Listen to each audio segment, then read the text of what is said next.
Hi everyone! Tara, samahan niyo ako mag-prepare tayo ng mga pagkain ni Baby Alice today.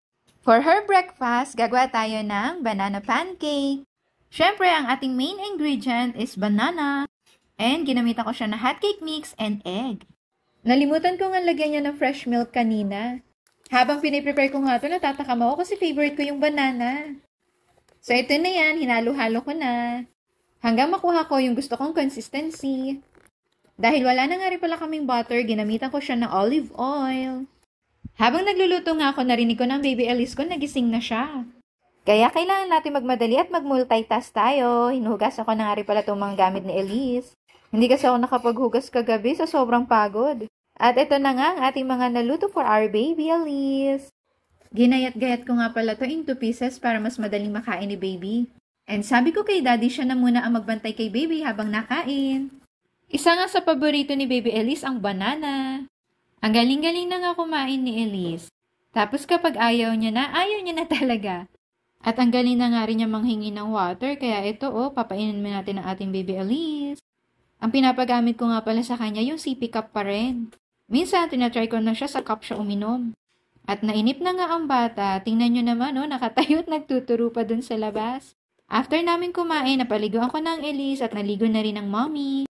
Eto nga habang nagsusulat ako, si Baby Alice nakikisali. Sinusulat ko kasi dyan yung mga script ko dahil meron akong guesting for podcast. At nakakatuwa nga ang Baby Alice, nakita niya yung pagsusulat ko, ginagaya din niya. At nahuli na naman ni Alice tong camera.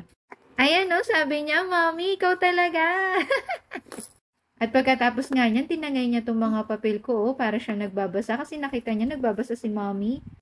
At ang galing-galing nga talaga manggaya nitong Baby Alice ko. Sa dinner naman, nilutuan ko ang Baby Alice ng pasta. Na-order ko nga pala to sa The Ruby Pantry. Ayan na, magpakulo na tayo ng water. At ilagay na rin natin yung dami na gusto natin for pasta. At itong mac and cheese naman ang in-order ko for her sauce. Yung lunch nga pala ni Baby Alice, hindi ko na na-videohan. Puro gulay na ginisa nga pala yon. At ito na, tinitimpla na natin ng kanyang sauce. As per instruction, lagyan lang natin siya ng hot water. Tapos, imimix-mix lang natin siya. Hanggang sa maging okay na yung consistency niya, katulad nito. And ilalagay lang natin siya dito sa pasta nating niluto. Dito ko na nga pinakain si Baby Alice sa may playpen dahil ayaw niya nang umalis dito. At ganito nga ang itsura niya. Ayan, at pakainin na natin ang ating Baby Alice. Tingnan niyo naman ang reaction niya. Hindi nga ata niya bet tong lasa. Pero super healthy naman ito. Puro vegan kasi siya. Anyway, kumain pa rin naman ang Baby Alice, Nanibago lang talaga siguro siya sa lasa. Kahit ako nung tinikman ko, talagang vegan na vegan yung panglasa niya. Tingnan niyo yung itsura ni Alice. Cute. So, ayun lang for today. Kung meron kayong mga ideas for food ng baby, share it to me.